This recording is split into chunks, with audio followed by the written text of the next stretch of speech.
Welcome, everyone. It feels pretty cool in here, doesn't it? Yes. Okay.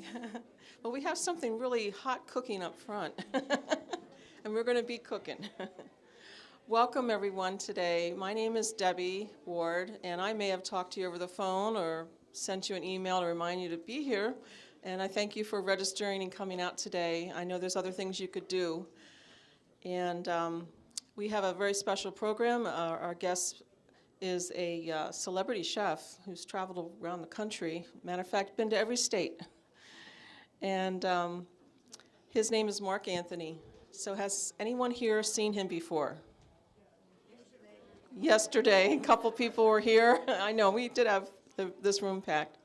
Anyway, he does cooking shows on 3ABN, worldwide television. He has been a chef for some of the biggest names in Hollywood, in the business, like Jack Nicklaus, Montel Williams, Jerry Brown, Eddie Murray, Joan Left, Rio Speedwagon, Stinks, and Journey. Okay, so we're glad to have you here today, and before we begin the program, we'd like to ask the Lord to bless our time together and the food you're going to be partaking shortly, and if we could all just bow our heads.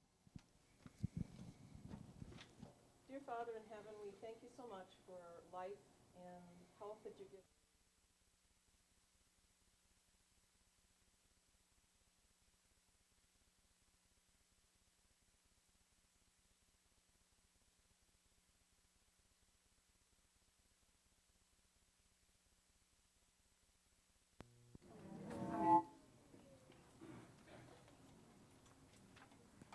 Okay, let's see if we're live.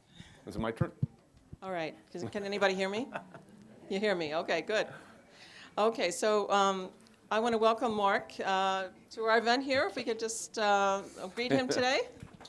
Amen, amen. How we doing?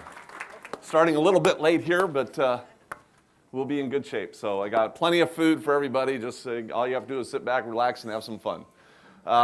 Yeah, I've done these events in every single state in the country now, including Alaska and Hawaii. Have never charged anybody anything. We just pass the hat around and people can donate, and God's provided every step of the way. So it's been pretty amazing going around the country. We just did our 1,000th cooking show. So yeah, we've really been going around the country. Now the last time I was here, man, it must have been, 4 years ago, something like that? Were any of you at the last event that I did here? A few people? Okay, not a lot, but a few, okay. We did a Southwest theme, and we talked about getting off cholesterol. That was the main topic at the last event. So what I want to do is I want to touch base about getting off cholesterol today, kind of give you a quick refresher, and then I'm going to jump into some topics about sugar, oil, and salt. If I got time, we'll run into the chemicals and the GMOs and things like that. So, and I'll tell you, cruising around the country, I don't want to burn anything. Cruising around the country, I see a lot of upside down stuff. In fact, if you were here yesterday, I showed you kind of how upside down this world really is. We were at one of these Ross stores. I don't know if you have Ross stores here. Kind of a discount store. Good buys on everything. And they had a framed poster in there. Almost bought the thing. It actually said, "Never trust a skinny chef." And I thought, shouldn't this thing say never trust a fat chef? I mean, I don't know where they get these phrases from. I mean, that's how upside down this world is. And almost bought it. I was traveling, so I didn't want to carry it with me, but I'm going to get one of those for my kitchen for sure. And now, I probably could not have said that 75 pounds ago either. I've already lost 75 pounds going on a vegan, vegetarian, plant-strong lifestyle. That's what I'm doing today. No animal products. Yeah, so 75 pounds, doing good. I do want to point something out, though, okay? Excess weight comes from excess sugars, excess fats, and excess calories, okay? That's where you get excess weight. When I'm talking about the cholesterol, that's where you get the excess clogged arteries and excess killer diseases, okay? There's a big difference between the two, and you don't want to judge people because they're overweight, thinking they're unhealthy and things like that, okay? It's not always the case. In fact, there's a lot of people who are overweight who are perfectly healthy. And there's a lot of people who are overweight who are actually way healthier than the slender people whose arteries are all clogged up with cholesterol, okay? Cholesterol is still by far the #1 problem. So, yeah, and now if you want to lose a quick 20, you want to lose a quick 25 pounds? Just wear black. I mean, you know, I do things the easy way. That's right. So, I'm making a bean pot up here. Now, I'm doing it the easy way. This is just a bean pot. And all I've got in here is beans and water. And I've got pinto beans and black beans. I've had it simmering for maybe 4 or 5 hours. I actually brought it to a boil, let it rest, then I drained off the water and refilled it with more water, you know, and then simmered it. And now, if you do a bean pot, it's a little different than when you're doing beans in a crock pot or something like that, or in the oven, where you would have 1 part of beans to 3 parts of water. This one here is actually 1 part of beans to 6 parts of water. So you use twice as much water, and then you just let it reduce and reduce until you got it to the consistency, the thickness that you want. And so this is doing pretty good right here. In fact, this is empty. I can tell already. So, and then we're going to add a couple more ingredients to it. Hey, can you grab it inside the kitchen in the fridge? I've got some vegetables in a container there. And I knew I was forgetting something, didn't I? I said, something's missing up here. So, but we're going to add some spices to this real quick here.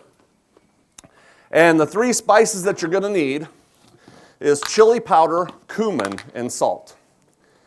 And that's your main 3 ingredients: chili powder, cumin, and salt. Thank you, thank you. And then we're going to hit some vegetables in here. And right today I've got carrots, peppers, and onions. And you can put any kind of vegetables you want in here. I mean, I've hit it with celery. Celery works real good, and celery actually gives it a salt sensation as well. So chili powder, cumin, and salt is right here. You just need to know the ratio on these: chili powder, cumin, and salt. And it's going to be 1 part cumin to 2 parts chili powder.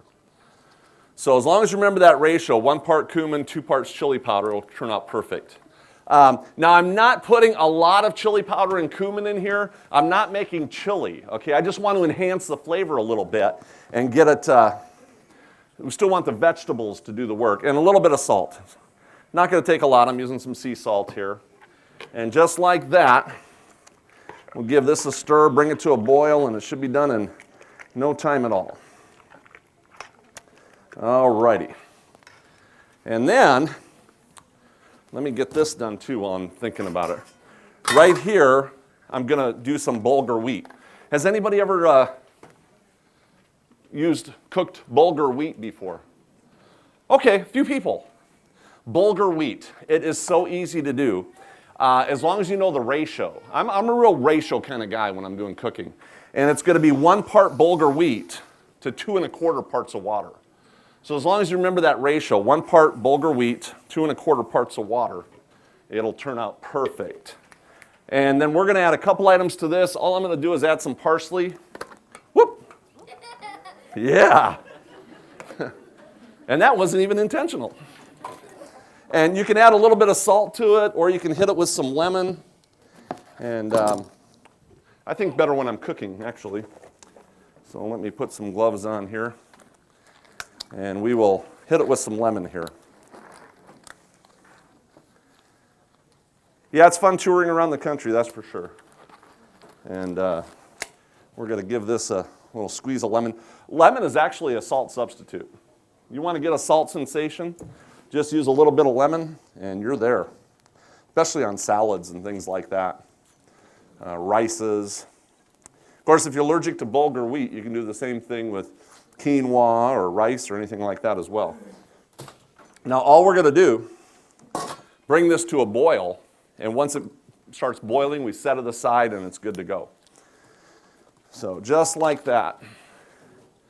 And I guess I should tell you a little bit about myself real quick here. Grew up in South Dakota. So if you hear that little South Dakota accent, North Dakota, Minnesota, don't you know? You know, isn't that the way they talk up here? Yeah. Wisconsin. Yeah, in fact, my whole family was from, Wisconsin and Minnesota. And so that was always kind of neat. Okay. Yeah, so I went to college up in Tacoma, Washington. I'm going to just cut up some potatoes and carrots here. And yeah, I went to college up in Tacoma, Washington. And back when I was in college, I worked at probably 100 different restaurants. And once I learned everything one restaurant was doing, I'd go to the next. Even if it was less pay, because I wanted to see what they were doing. And oh yeah, sometimes I'd have a job for like 2 weeks and then I'd go to another job. A lot of times I had 2 or 3 jobs. And so it was just so much fun doing that. And I'd always go to the library and get cookbooks from the library. And I'm telling you, I always had good books to read all the time. And went to go check out culinary art schools and after college, and I found out I knew more than the instructors did. So I never went to culinary art school. And actually started working for JB's and Denny's. I was a store trainer for Denny's, opening up stores for them. Went to Laughlin, Nevada, got a job as a sous chef over in Laughlin, Nevada. And then I went to Las Vegas. I was with the Tropicana, the Astar Corporation, and went to Las Vegas, got a job as a banquet chef, an assistant executive chef, and then at the age of 24, I was the youngest executive chef ever of a casino in Las Vegas, doing big volume. I mean, my biggest event was 30,000 people for one event. My biggest series was 1.2 million plates of food in 9 days. This would be the size of my dishwashing team. Yeah, this would be my day shift. This would be my swing shift. That'd be my graveyard. And it'd have to be a weekday. On the weekends, I'd still need more people.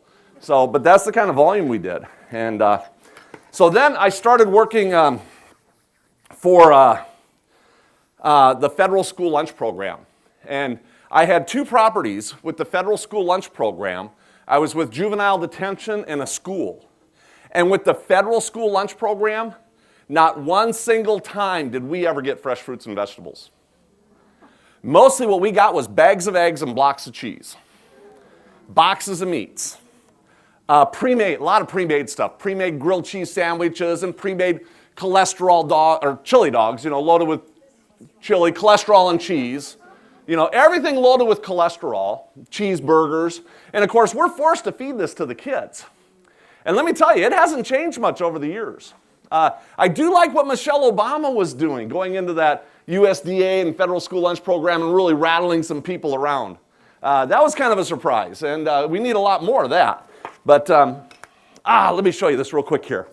I got to show you. I got new news here. Where's it at? Where's it at? Here, right here. This is from the New York Times, okay? Congress has officially declared pizza as being a vegetable on the federal school lunch program. Yeah, pizza's a vegetable now. Lobbyists spent $5.6 million buying off Congress to make sure pizza would be a vegetable, because they sell a lot of pizza. Last year, we were up in Michigan at a middle school. In the summer, the kids were out of school, and I did a YouTube of it. Expensive milk posters everywhere, but I zoomed in on the menu. They have pizza as an alternative meal every single day of the week. So your kids can go to school, have pizza every day of the week, and they tally it up as a vegetable. This is what's going on out there. It's just crazy. And I don't know what's next, but I'm thinking maybe we could take those chicken nuggets. Maybe we could call those a grain. Huh? I mean, they're breaded. Yeah. Pretty soon all the kids will be vegetarians. It'll be a perfect world. Just recategorize the food. But then I started working for Sodexo. And I don't know if any of you know who Sodexo is. Oh, you do. You probably have Sodexo all over. Quite a few people. Okay. Now, Sodexo is the largest hospitality management team on the planet with around 500,000 employees. Now, I was an executive chef for Sodexo. My job was to open up new hospitals. And they'd fly me into town. I would hire the crew, train the managers, get the computers set up, whatever it took to get that hospital open. Health inspections, all the vendors coming in with the food, retail, doctor's lounges, dietary, everything it took. And then they'd fly me off to another property. Loved the job, it was fun. And sometimes I was in remodels, to different hospitals, changing their food service plans. And then in between hospitals, a lot of times I might have a couple months till the next hospital opened, and so they'd park me in Vegas, and I would be there for a couple months at a certain hospital, and just really got to be on Easy Street, taking care of all the VIP stuff and the doctors' lounges and things like that. But here I was, pushing 310 pounds, and I'm looking at myself saying, man, I got to do something or I'm going to end up being one of these people in this hospital. And all the nurses and doctors are telling me the same thing. Mark, you got to get that cholesterol down. That's what's killing everybody. That's why most of these people are in here. And I told the doctors, I said, I'll tell you what. I said, how about if I go 40 days without any red meat? And they were like, yeah, go for it. So that's what I did. I went 40 days without any red meat. Now, the first 5 days was pretty rough. I was like, man, I don't think I can do this. But I stuck to it. The next 30 days I was fine. Had no cravings for red meat. And then all of a sudden, the last 5 days, I started craving red meat again. And I'm like, how is this? I just went 35 days, now I'm gonna crave a hamburger? And the closer I got to my 40 days being up, the more I was craving it. It was like one day left, I'm calling my friends on the phone saying, let's go hit the prime rib buffets. And I mean, we get prime rib buffets in Vegas for $6.95, all you can eat. Now, I like buffets now because you can eat very healthy at buffets. You know, you still got to be careful what you're eating, but man, you can get a lot of good variety at those buffets. So, but I couldn't figure out the problem. 40 days later, and I'm craving red meat. And actually, I figured out the problem. Well, what I did, I figured out the solution, okay? And that is that we need to make sure that our minds are in control of our bodies instead of our bodies being in control of our minds. Amen? See, this is what's going on out there. People are giving in to their bodily cravings in more ways than one, but especially when it comes to food. They just give the body whatever the body wants. And then they wonder why we're so unhealthy, you know, especially as a nation. And yeah, the doctors, they were having a field day with it. Dr. Suresh, he was my doctor back then. And he come up to me and he says, Mark, I won $100 off you this week. It's Vegas, okay? They gamble on anything. They have pools that you can bet on which bed is going to have the next death in that hospital. You know, it's Vegas. They just gamble on anything. And yeah, if you're going to get sick, come back home real quick, you know. Yeah, but he told me, he says, Mark, you got to get off the milk and cheese. He said, that's the worst of anything is the milk and cheese. In fact, let me share this with you here. Framingham Medical Studies. No, I'm sorry, Cornell University. They said if you're going vegetarian, so you're not eating any meats, but you're consuming milk and cheese, they said that's like going from 60 cigarettes a day down to 50 cigarettes a day. You're just not doing your body that much good. You're actually better off getting off the milk and cheese. Now that's Cornell University's quote. And I've got dozens of other ones. I've got a whole class just on milk and cheese. But I told the doctor, I said, I'll tell you what. I said, how about if I go all vegan? And he said, yeah, go for it. He says, you got any problems, you just let me know. And so that's what I did. I went all vegan. Is this boiling yet? Almost. It is pretty good. But this time, going all vegan, I did not put that block wall out there 40 days later for me to run into again. I said, I'm just going to get on that path and keep taking steps. Now, if you run into a stumbling block, just turn it into a stepping stone and keep taking steps, okay? You don't want to stop after one step. Too many people take one step and they stop. You want to keep taking steps and eventually you'll get there. All right, I'm going to move this to the side because it's boiling up pretty good. And then we're going to get this water boiling here because I am going to make cheese with potatoes and carrots. Actual cheese with potatoes and carrots. Now, some of you have probably made cheese with cashew cheeses. Okay, this cheese obviously is about 1/4 the price, plus it's 1/4 the fat, and it tastes better. So that's what you end up with. And you got to have more potatoes than carrots. That's just kind of your concept. Make sure you have more potatoes than carrots, and it'll turn out perfect. Because that's your starch that's going to be your thickening agent. And by the way, there's a new book out by Dr. McDougall called The Starch Solution that really shows you how you need to have more starches instead of less, like most mainstream people are trying to talk you into. And so, bless you. Anyway, yeah, so I started going all vegan. Let me share this with you real quick here now that I'm thinking about it. Because I'll tell you what, within a couple weeks, I started feeling better. Within a month, I was like, man, I'm losing weight. You start losing weight, then you start getting excited. You know, that's the way people think. And so I went and had blood tests done. I got my before and after right here. I don't think I had this last time I was here. Okay, a couple years difference in between these two tests. 60 pounds difference in between these two. And my cholesterol used to be at 263, probably well over 300, but I was already getting healthy. So, and now my cholesterol's at 118. Triglycerides were at 274. Now they're at 91. HDL went up the way it was supposed to. LDL went from 159 down to 59. Dropped 100 points. And anybody who's medical knows these are good results, right? And yeah, everything. Look at this, calcium, 9.2, actually on the high side. And doctor comes up to me and says, you're eating a lot of salads, aren't you? I was like, yeah, every day. That's where you get your calcium. If you're eating those, especially the dark greens, you're not gonna have a problem not getting enough calcium. It's just not gonna happen.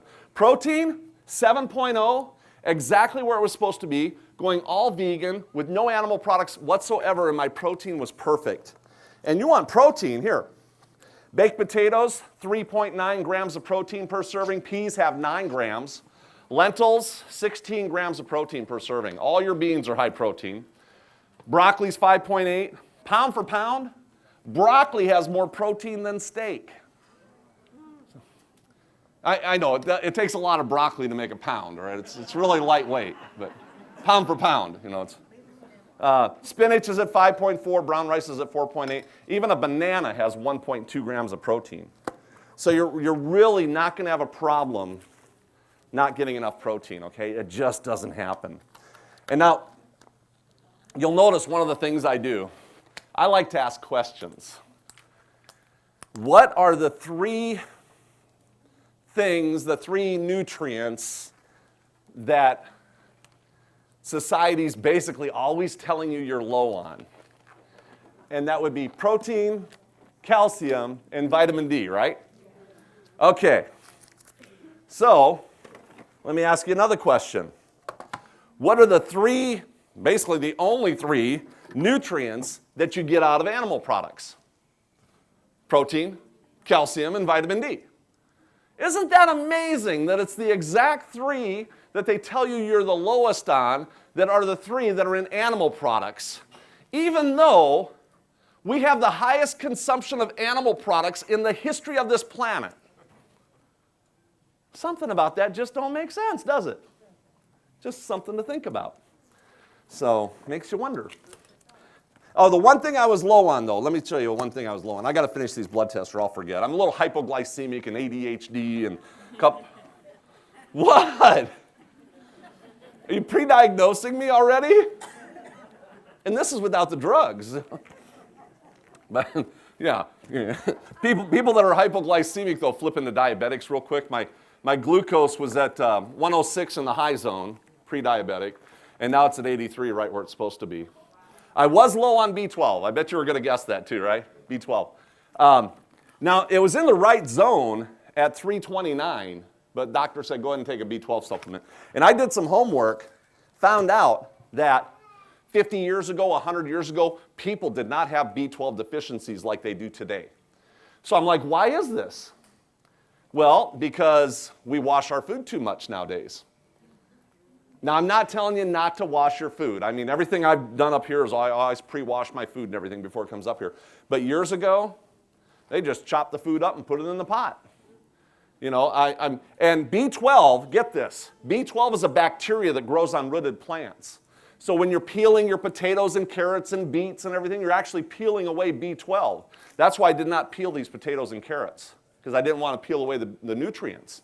I remember when I was a kid, man, we'd be out in the garden, we'd just rub the dirt off the carrots and eat them out in the garden. Kids that play in the dirt don't have B12 deficiencies. Farmers, that dig in the dirt don't have B12 deficiencies. But the minute they quit farming, they lose B12. It's amazing. So anyway, and I was thinking about this. Here I go with another question for you. Where do the cows get their B12 from? The grass and the roots that they eat and everything. That's where the cows get their B12 from and pass it along to humans. And I'm thinking about this, and I said, you know what? If it's that easy for cows to pass B12 onto humans just from the grass that they're eating, how easy is it for them to pass along those dozens of injections that they get every year? Yeah, especially those milking cows, because a lot of those milking cows get more estrogen in 1 year than women produce in an entire lifetime. And it's in the milk and the cheese and the meat and everything else, so kind of makes you wonder. All right, let me do some salad dressing here, since I was thinking about bananas. And we're going to put some bananas in here. And bananas are really good for you. I like brown bananas. My wife likes green bananas, so it works out pretty good for us. Green bananas, it actually takes more calories to digest a green banana than is actually in the banana itself. Now, when the banana goes from green to brown, the starch turns to sugar, and you end up with more calories, and it's easier to digest. So that's kind of the way that works. And by the way, I know you don't have mosquitoes around here, but if you did, you could, what? You have mosquitoes here? Really? Oh, I haven't seen a single one. Maybe they just don't like vegans, huh? Is that what it is? Inside of a banana skin, on a mosquito bite, itching, redness, swelling goes away. So really cool. All right, so we're going to take some bananas here, and then we're going to add some ingredients here. A little red wine vinegar. Of course, if you don't like the red wine vinegar, which that's alcohol-free, you can always use some lemon juice, a little shot of lemon juice. I get a little crazy with some things that I cook, so I'm going to put a little brown mustard in here. How's that? Brown mustard. And okay, I'll put some honey in there at least, huh? Say when. Okay, I heard you. And my secret ingredient, I'm a Southwest kind of guy, so I'm going to put some cumin in here. Who would have thought that, huh? Woo! That should be enough. And we'll add a little water to this. And right about there should do. Got to give this thing a blend, and it'll be ready in 1 minute, less than a minute.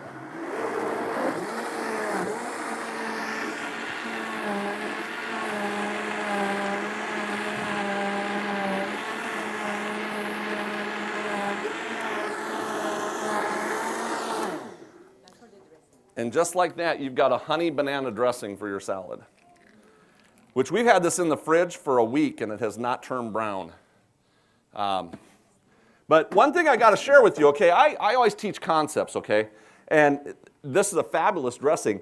The whole concept here is, think about this. These items are in a lot of salad dressings, aren't they? So all I'm doing is using the bananas as a thickener. You can do this with any salad dressing. If you've got regular Italian dressing, kids don't like bananas, put them in there, and it works perfect. You need to stretch your salad dressing a little bit, add a couple bananas to it, and man, you can stretch an empty bottle of salad dressing too. So yeah, but it works really good on a lot of different dressings. So cool, I thought I'd share that with you. Is this boiling yet? Boil, cook, cook. This is doing good. So yeah, worked for Sodexo. That was really fun. So let's reverse our thinking a little bit here. And I want to give you some strategies that are going to help you lose weight if you need to lose weight, help organize your kitchen, things like that. In fact, let me get some tomatoes cut up. Ooh, look at these. I cannot resist. I have not had tomatoes like this in the longest time. I've never done that at a cooking show. You're the first. Hopefully I won't hurt myself. So, no, reverse our thinking. One of the problems in society is they're eating really backwards. And what they do is they have their smallest meal for breakfast, a bigger lunch, and a bigger dinner. And you need to turn that whole system upside down. Have your biggest meal for breakfast, a smaller lunch, and a smaller dinner. And when you do this, it does a couple really important things for you. The first thing it does, you're not going to be hungry all day long. When you eat nothing for breakfast, you're starving yourself all day long. So you end up having to have bigger meals and bigger meals. And then you have your biggest meal before you go to bed, which doesn't even make sense. And when you have your biggest meal for breakfast, well, for one, you're going to eat less throughout the day.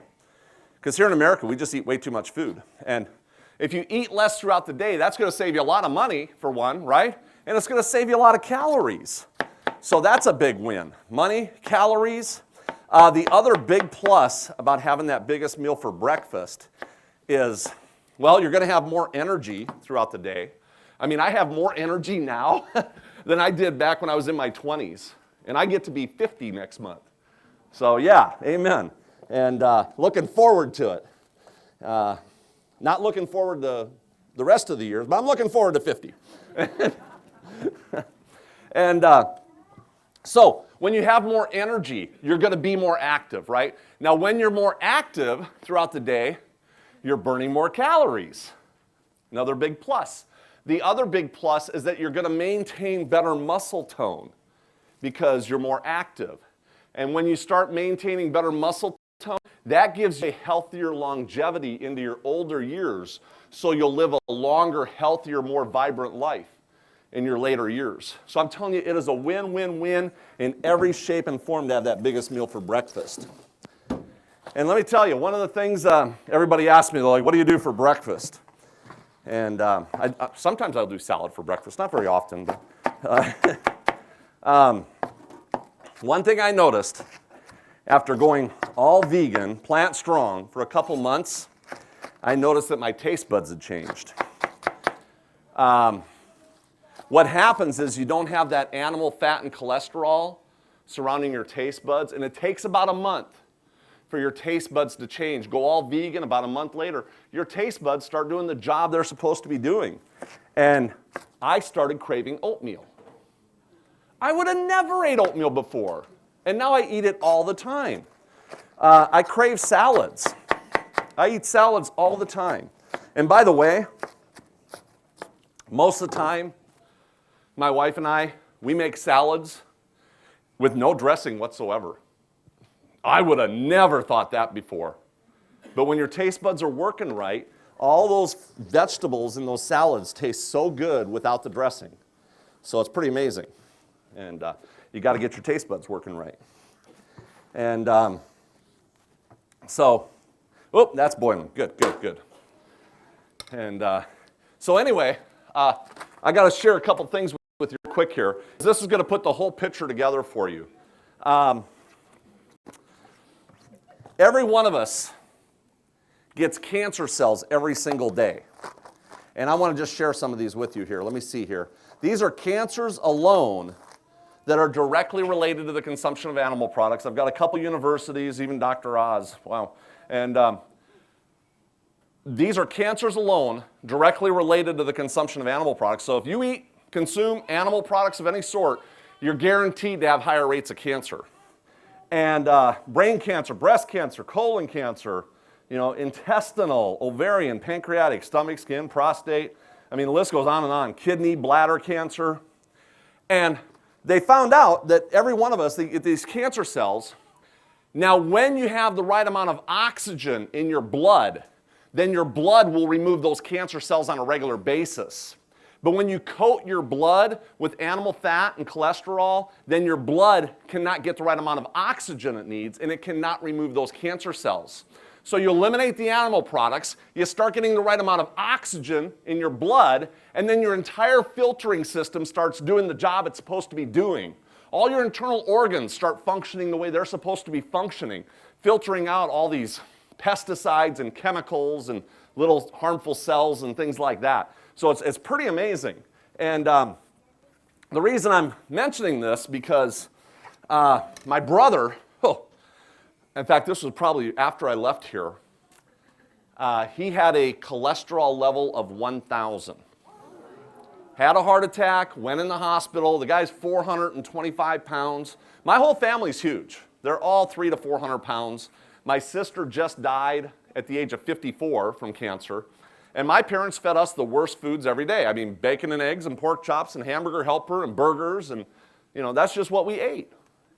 And so I went up and saw my brother, and for 3 weeks, put him on an all-vegan lifestyle. When I got there, his cholesterol was at 900.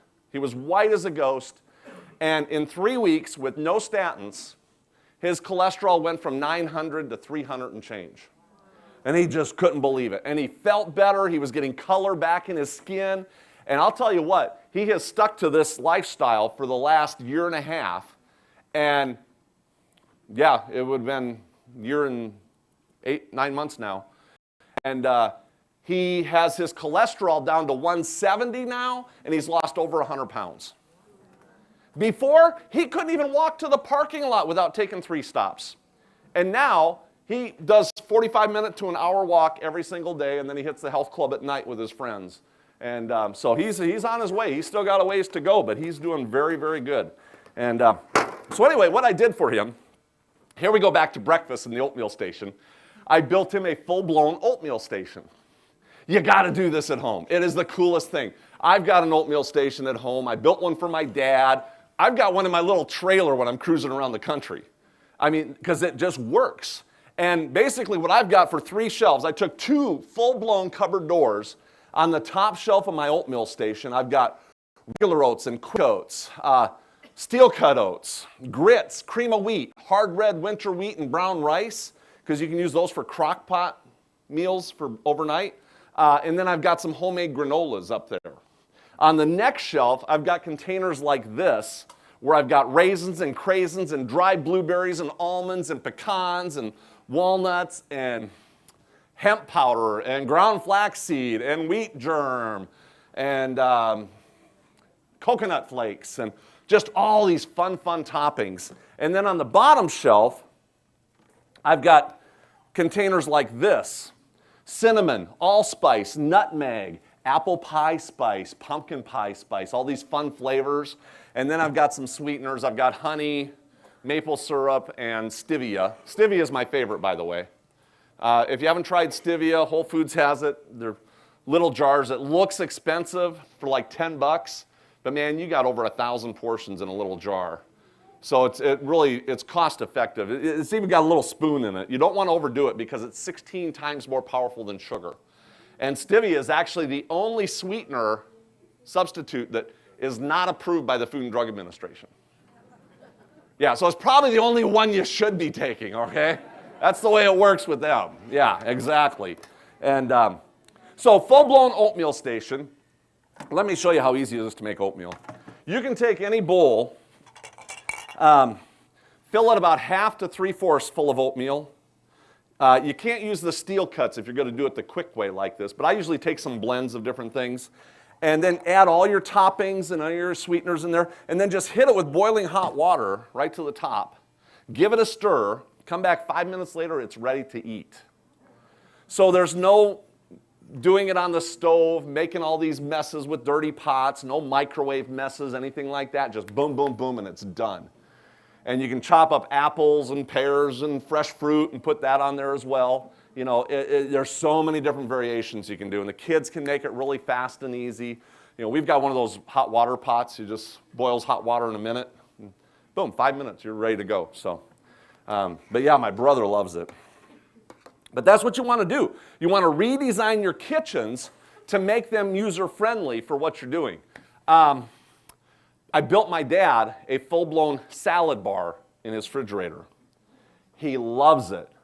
My refrigerator at home looks exactly like a salad bar. My brother's does. And basically what I do is on the bottom shelf, I've got a bin about this big that has all my chopped greens for a few days. My dad's is really cool. I gave him a tray like this and with 8 Tupperwares on a tray. And he has all his washed and cut up vegetables. He'll have like sliced up cucumbers and then some tomatoes and celery and carrots and water, and he changes the water out every couple days, and all these fun items. When I went back to my dad's, he bought another pan, and he has like a double stack that he pulls out, and he can make his salads in like less than 1 minute. And that's what you want to do. Make sure that you wash all your produce when it comes home before it goes in the fridge. Why are you going to put dirty produce in a clean refrigerator? Because if you do that, your mind is going to be saying, oh, it's too much work, too much effort, I don't want to have to go wash it and cut it and do all this stuff to it. But if it's already done, then your mind is saying, ooh, fast food. I can just grab and go. It's the best way to do it. Just clean and wash it. You might want to do a little rinse, if you're going to just have it whole in there. But a lot of times I'm just grabbing a carrot and I'm out the door, So, but that's the way to do it. Just have your vegetables all cleaned and washed ahead of time. Now, with sugar, oil, and salt, let me share this with you real quick. Sugar, national average used to be 5 pounds per person per year. Now it's 135 pounds per person per year. And that's just refined processed sugar. And that's the production less the export plus the import. I even did all the math to double check. The oil, national average is 10 pounds per person per month. Way too much oil. You want to reduce that oil as much as you can. And I'm talking across the board, olive oil, coconut oil, all these oils that they market as being so good for you. Man, when you start taking those things in abundance, for one, it activates the liver to produce more cholesterol. So if you still have high cholesterol, even though you're vegan, plant strong, you reduce your oils and your cholesterol is going to drop immediately. And type 2 diabetics, type 2 diabetics, man, you go all vegan, you eliminate the oil, reduce your sugar, and usually within 2 to 3 weeks, you're completely off your meds. It's that fast to reverse type 2 diabetics. And the CHIP program, are you doing the CHIP program here? Oh, man, that CHIP program is so fabulous, and they probably tell you exactly how to do that, don't they, in no time at all. So there you go. You want to get off your type 2 diabetes? Debbie's the one to talk to, and who else? So anyway, and then salt. National average is 4,900 milligrams per person per day, when we should be at 500, which is just like a quarter of a teaspoon. So we're really on the extreme on that sugar, oil, and salt. So that's your top 5. Get off the cholesterol. 2, 3, and 4, reduce your sugar, oil, and salt. And then rounding out the top 5, kind of try to get off the pesticides and the chemicals and the GMOs and things like that. In fact, pesticides, see what they do is they'll test a pesticide, right? And say, oh, well, this is okay for the body. Then they'll test this pesticide. Oh, that's okay for the body, even though it's probably not. They'll test this. That's okay for the body. But what they're not testing is the combination between all these different pesticides, because most of us are getting dozens of different pesticides in our body on any given day. So it's like a pesticide cocktail going on in our bodies. I mean, they test drugs at the pharmacy to make sure they're not going to have a counter effect on people, but they don't do that with the pesticides, see, so, but that would be rounding out the top 5 there. All right, wonder if this is almost done. My other brother Wayne, he's up in Wyoming. In fact, I just saw him. He went up there last year, and he has a cattle farm, my brother Wayne. He's about 375 pounds. And this cattle farm, he's got a feed truck, and he took me behind the house there, and all the cows come running when they hear that feed truck. I didn't even know cows could run. I've never been around them that much. And my brother, though, he's going up and he hugs the cows, and he's scratching their chins, and he pets them, and, hey, little cow, how you doing? He talks to them like they're family, and then he decides which one he wants to eat, Okay, that one looks good. That's just what he does. And But when I saw him this last year here, around Memorial Day, he come up to me, and me and my wife were there, and he comes up to us and he says, Mark, we've been eating veggie burgers for the last few weeks. And I thought, cool, maybe he saw me lose 75 pounds, and then he sees my brother lose 100. And I thought maybe he was going to catch on board. He's eating veggie burgers. And then he said, my other cow, I named him Black Bean. Said, next month we're having black bean burgers. Yeah, black bean steaks. I was like, no, that doesn't count. It's got a few minutes here. One of the best things you can do is start reading labels, okay? Be a label reader. I used to eat potato chips all the time because it said 0% cholesterol. But then I started reading the fine print. Take a look at one like sour cream and cheddar. They're made with cheddar and whey and cream and all these animal products.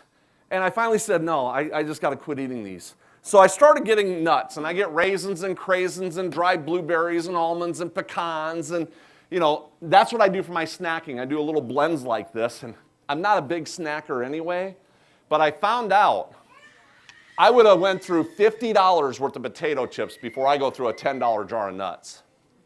So it saves me money, and I'm snacking a little better. But you don't want to buy the Planters dry roasted peanuts anymore. These are now made with pork. Ooh, I got a lot of people on that one. This is the new label. The old label used to say peanuts, peanut oil, and sea salt. The new label, peanuts, sea salt, sugar, MSG now, gelatin, which is your pork gelatin. If it says K gelatin, then it's kosher gelatin, and it'll be made with beef bones or seaweed. The K gelatin is beef bones or seaweed. And I like the seaweed, by the way. That's one of the best things if you've got thyroid problems. You do the seaweed and thyroid problems go away. And it's still got about 10 more ingredients here. But check this out. The front of the label still says, made with pure sea salt. Even though there's 15 ingredients 1 inch away. That's what they get away with.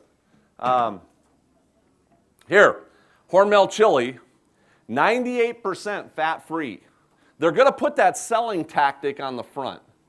But you got to look at the other ingredients. On the back here, it's got 27% cholesterol, 51% sodium, and 2 portions in a can. So you also want to look at portion sizes, because a lot of times they're manipulating the portion sizes nowadays to make those numbers work better on the back, especially some of those little power drinks. A portion is like 2 ounces. So you are getting hammered with high calories and high fat on a lot of those things. And the thing I really love about Hormel chili, on the front label, it's actually a picture of a salad. I mean, they really want to make this look healthy, so they put a salad on the front label. Jif with omega-3. People probably got this at home, too. Yeah, they make it look healthier. Let me see what we got here. This one is actually made with anchovies and sardines.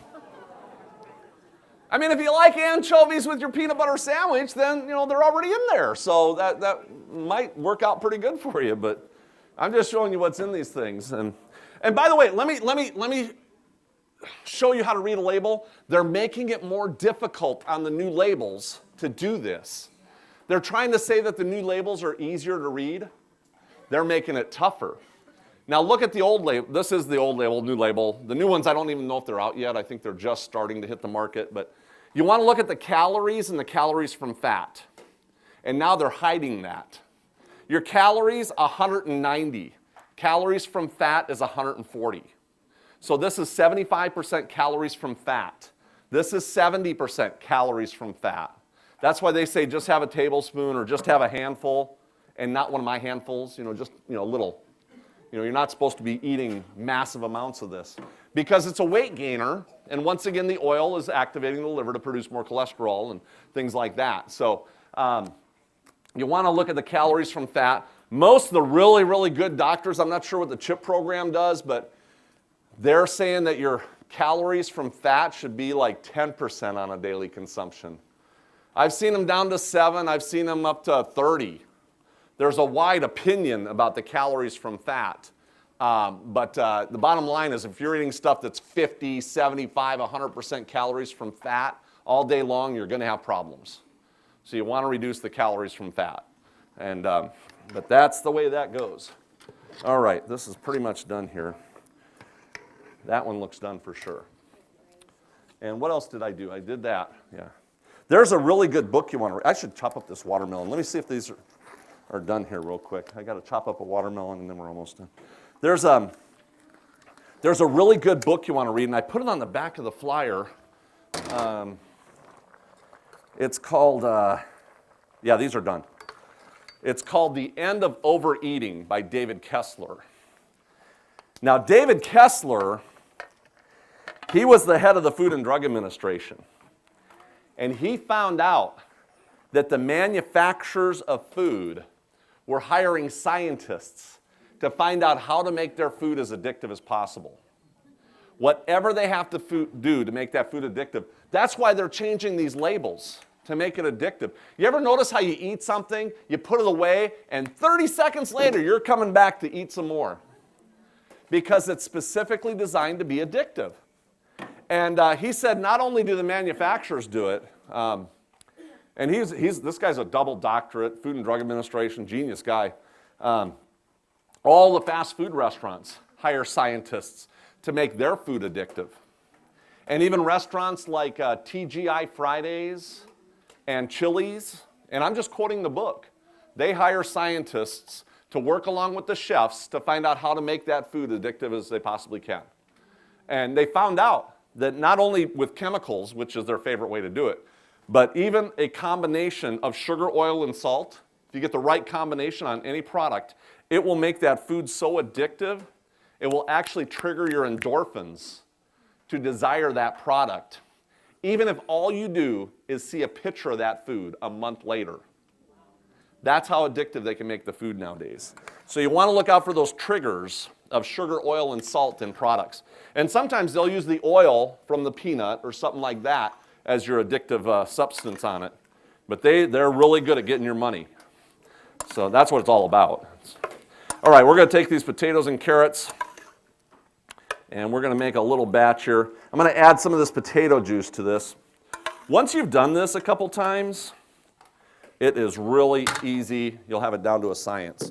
Now I'm going to add a couple ingredients here. This is nutritional yeast flakes, and they're really expensive. Whole Foods has them. They usually run about $10 a pound, but they're extremely lightweight. So you get a lot of miles out of them. They go a long, long way. So nutritional yeast flakes, we're going to add some garlic and onion to this. And you'll notice I don't do a lot of measuring up here. Most of my recipes are very forgiving. I mean, I'm a production chef, so I like to do recipes that it doesn't have to be perfect and it's still going to turn out great. And so that's just the way I cook. McKay's chicken style seasoning. Butler has a really good one out now. And then Whole Foods has one that's in a paste form called Better Than Bouillon. And they have beefless and chickenless that taste exactly like beef and chicken, but there's no animal products in them. So those are really good. I will put a little bit of oil in here, olive oil, and it gives it that glistening effect. It really does. And then we're going to give this a swirl here. It takes about 1 minute, so we'll get this done right now.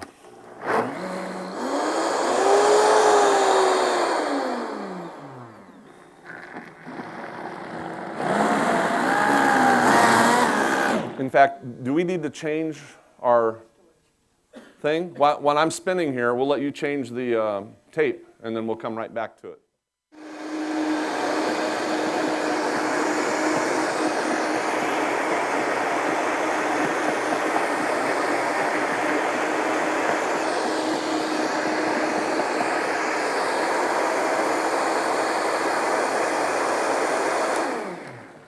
Okay.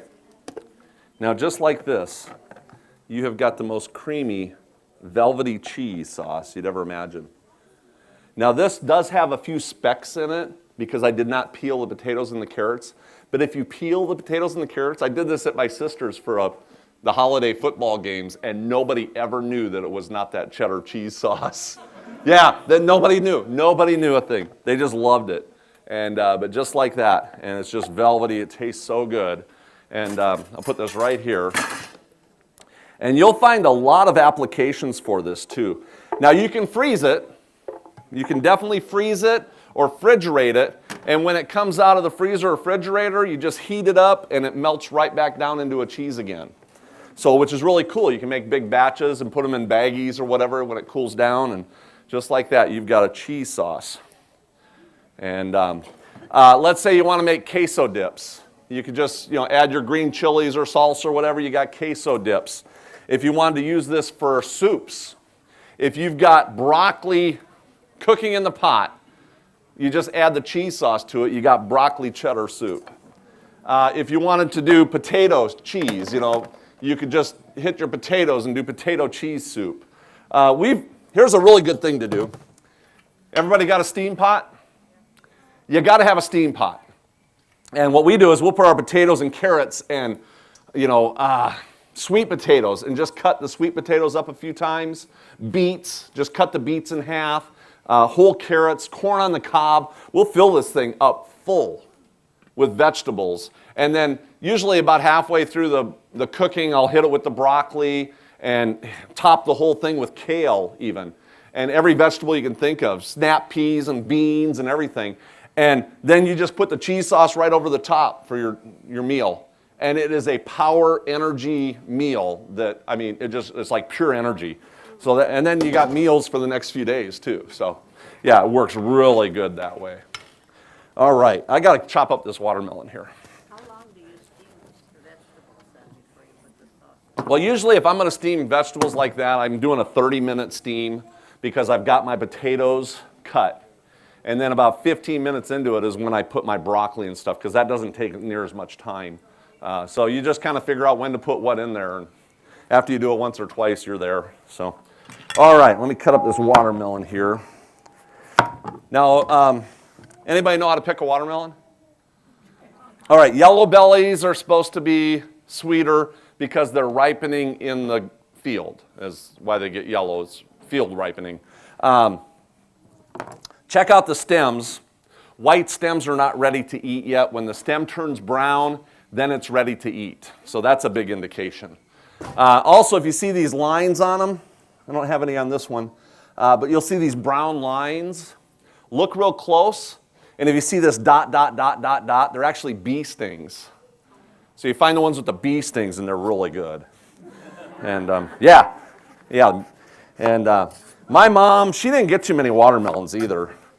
She was always like, oh, they're so expensive, or they were so heavy, she didn't want to bring them home from the grocery store.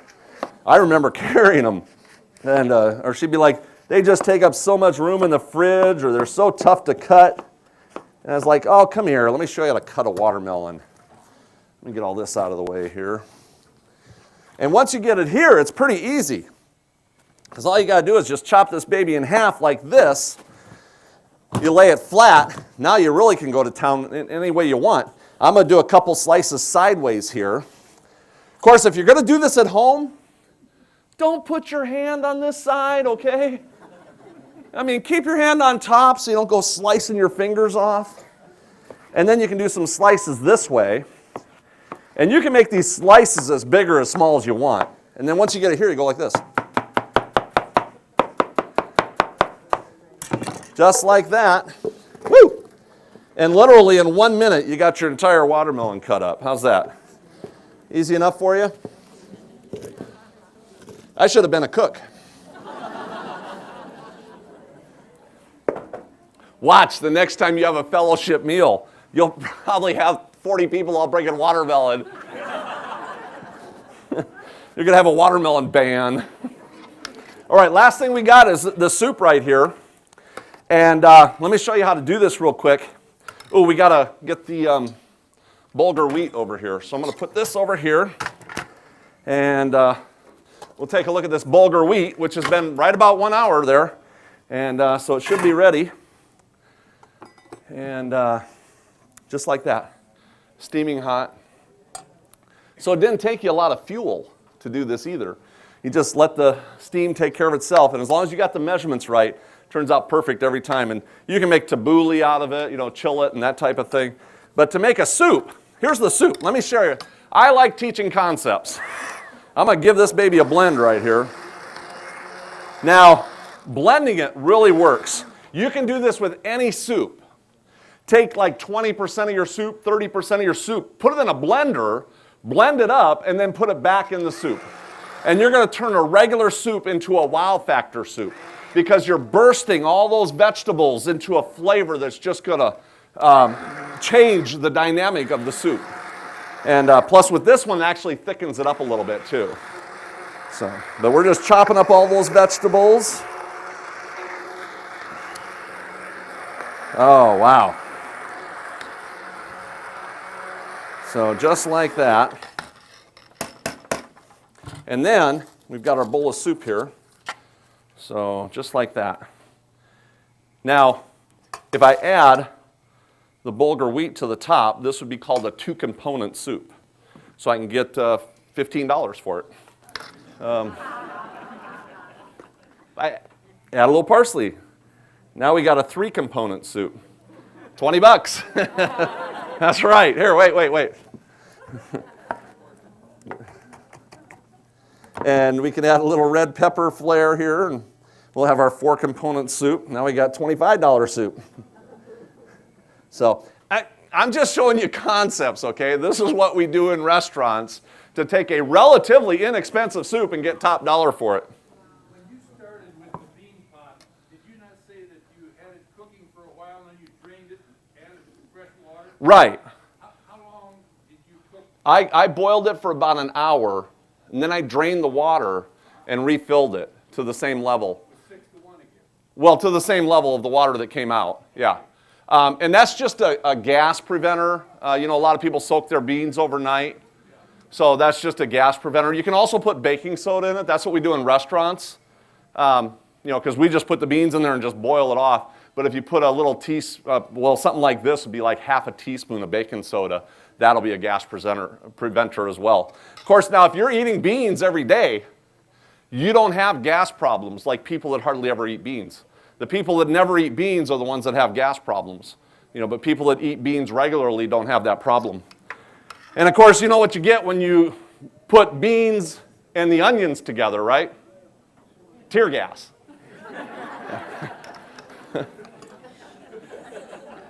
Oh, the brain is always thinking. All right, hey, I got one more note here for you. This is a really good book to read called Counsels in Diets and Foods. And I put it on the back of the flyer there. I'll just read this real quick to you. Cooking may be regarded as less desirable than other lines of work, but in reality, it is a science in value above all other sciences. Cooking is. Thus, God regards the preparation of healthful food. He places high estimate on those who do faithful service in preparing wholesome, palatable food, and the ones who understand the art of properly preparing food and who use this knowledge are worthy of higher commendations than those engaged in any other line of work. So if you're doing the cooking at home, you just got a raise. That's right. Well, think about it. If you have your biggest meal for breakfast, you're going to eat less throughout the day, right? So that's saving you money. Plus, breakfast is the least expensive meal of the day. You ever go out for lunch? It's more expensive, isn't it? Dinner's like way more expensive. So you might as well have your biggest consumption during the least expensive items to consume. And by the way, I always do my carbs in the morning. My wife makes dessert. I eat it for breakfast because I'm going to burn off those carbs throughout the day. I always do my carbs in the morning. It's just a really good thing to do. So you're going to save a lot of money. But I guarantee you, if all you did was get rid of all the animal products out of your kitchen, get rid of the meats and the cheese and the milk and the ice creams and all these animal products, you're going to have enough money to buy the most expensive fruits and vegetables and grains and oats and vegan coconut ice cream, and you're still going to have money left over.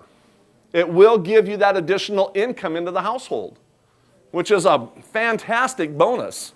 And she continues here, this is because it is so inseparably connected with life and health that cooking is the most valuable of all gifts. And the reason I point this out is, what did the devil go after with Adam and Eve? Anybody know? Food? Apples? Appetite? Good answers. Spinach? I hear somebody say spinach. I've never heard that one before.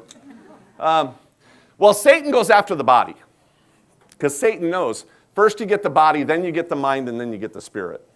And I was in a health club pedaling away. I love getting on the virtual reality bikes. And right on the wall it said body, mind, and spirit. And I'm pedaling away, I'm looking at it, I'm like, it's in that exact order. We've heard that phrase hundreds of times. But Satan goes after the body first. He's going after our kids' bodies. Before they're even of age to make decisions on their own, he's already attacking their bodies with chemicals and sugar and cholesterol and everything nowadays. They're really having troubles. He was attacking our bodies before we were ever even born. He's attacking the body. So all we're doing is reversing the process. When you start getting healthier physically, you're going to start getting healthier mentally, and then you have a better connection with God. I mean, it's all connected in such a mighty way. You know, and they were doing those studies, those two universities, and they found out that when people go vegan, plant strong, whatever you want to call it, not only do they get that animal fat and cholesterol off of all their blood cells, they get it off of all their brain cells. And when people go vegan, they actually end up with higher brain activity. Now that's their quote. My quote, it just makes you smarter. You know, and I just think we need to make better decisions. We need to make better decisions about what we're going to feed our families, what we're going to take, home from the grocery store. I could be back in Vegas making top dollar catering for all these celebrities like I did for years. But God has just impressed me to get out in the communities and inspire some of you to become that inspiration, okay? A lot of times, this isn't even about you, okay? This is about the people that you can inspire. When you start making changes, your loved ones are going to see that, your neighbors, your family, your coworkers, and the domino effect continues. So it's just amazing what you can do when you just keep taking those steps, and people are going to see those results, and you're going to be able to help them get healthy as well. So, and if you're already living a healthy lifestyle, you have that opportunity to present that to other people. So that's the way it works. And anyway, we're done. Yay! You can, in fact, you could look back 100 years ago. We never had the sickness and disease like we have today, especially from all these animal products. 100 years ago, we were living off the land, eating those fresh fruits and vegetables and everything. And as soon as that so-called healthy food pyramid came out, our health went right down the tubes. And then in the 40s and 50s, when the chemicals came out on the market, we had another wave of sickness and disease. That's when all your autisms and ADHDs and neurological diseases skyrocketed, and depression skyrocketed when the chemicals came out on the market. If you're depressed, you get off the chemicals in those processed foods, depression goes away. It's amazing how fast it happens. And then the next wave is the GMOs. And I'm telling you, nobody really knows what's going to be the results of these GMOs. I mean, you see a lot of this stuff on the internet, which is just stupid people putting stupid stuff up there. But we're the guinea pigs. And I think we're going to end up with some serious problems with that. My guess is that maybe that's where the celiac disease is coming from. It's not from the wheat, okay? It's from the stuff that they're doing to the wheat, okay? So there's a difference there. And, but celiac disease is on the rise the exact same time the GMOs came out. So who knows what's going to happen there. So. All right. Hey, we're going to do a wardrobe change here and do a little painting for you. Oh, wait. We were going to do a drawing, weren't we? Let's grab those tickets, and we'll have a drawing to see who's going to do the dishes. Ah, you did not know what you're drawing for, did you? Yeah,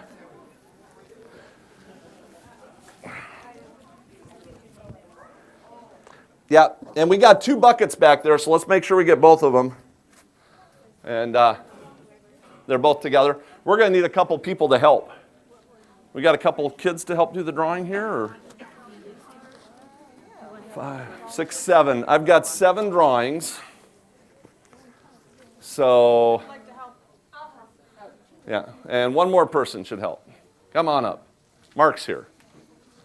Do you like turmeric? Mark Anthony, this is Mark Anthony. We have 2 Mark Anthonys here today. Now, I can't sing a note in a bucket. How about you? Every note. You can sing okay? I can sing okay. Okay. They always get me and Mark Anthony confused, but probably because I can't sing. You caught that, didn't you? I don't know. I've never heard a thing he sings, so I don't know. Okay, so I'm going to let you take this to whoever won it. My little book called Inspirations, and this one goes to Leslie Watson. Leslie, where are you? Leslie Watson. Do you know her? No. Is that answering? Leslie Watson? Somebody had to run earlier. Oh, Oh, there you go. Well, Social Security number 113-4255-85. Okay. That's my other inspirations book there. That's for, is it Yvonne Williams? Okay. This is my Sin City to Simplicity book. And my little testimony book. And this one goes to, is that Marcia? Marcy Harsal? Harsel. Okay. And another one.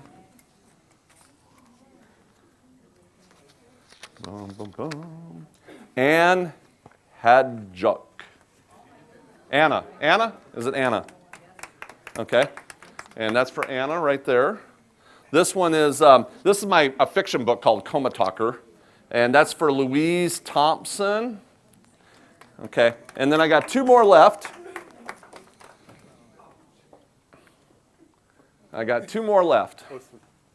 Oh, I got one here. Okay, and one more. And that's Thelma Nation. I know who that is.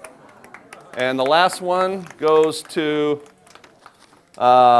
is it Lee Arta Spears? Okay, there we go. Yeah, those are actually this book that's a gluten-free, soy-free, corn-free, sugar-free, calorie-free cookbook. So, and of course, there's no recipes in it. It's, you want everything, you're just not going to get it. So, there you go.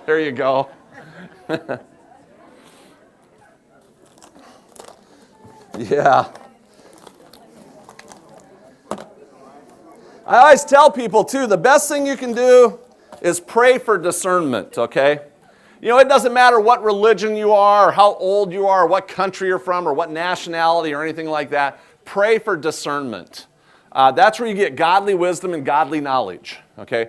Discernment. That's where you start making those good choices when you go to the grocery store. When I go to the grocery store, I ask myself a couple questions. The first thing I ask, do I need it or do I want it? I do that with any purchase nowadays. But then I ask myself, is that product going to help my body or is that product going to harm my body? And it doesn't matter if it has vitamin D and calcium and protein and all these nutrients. If it has other elements that are harmful to your body, just buy something else. Today's society, we got tons of people that want our shopping dollars. And it really is not that expensive to eat healthier like it used to be a few years back, because there's a lot more competition out there. Even Walmart is carrying a lot more of the healthier foods. So yeah, it's so much easier nowadays to do that. So pray for discernment, and that'll help a lot. Okay, we get to do a painting here. And little ambiance for your gourmet meal. And I'll see if I haven't done one of these in a while, so I'll see y'all in just a little bit, okay?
Amen.